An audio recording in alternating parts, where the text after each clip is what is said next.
Let's take a look at two of our premier cities here in South Florida, and that's Fort Lauderdale and Boca. And you might think, oh, they're both on the water and they both have the beach. They gotta be very similar, right? No, nothing alike.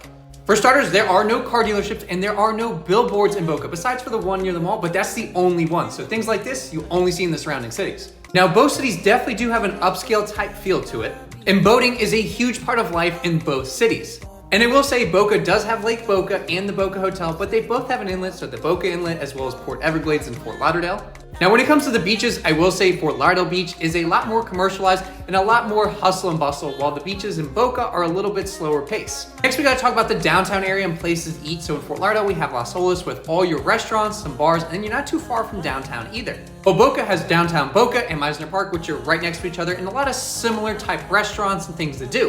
And if you love Italian food, both spots are great. They actually both have a Louis Bossi. There's also Trattoria Romana here in Boca, and then in Fort Lauderdale, we have Runway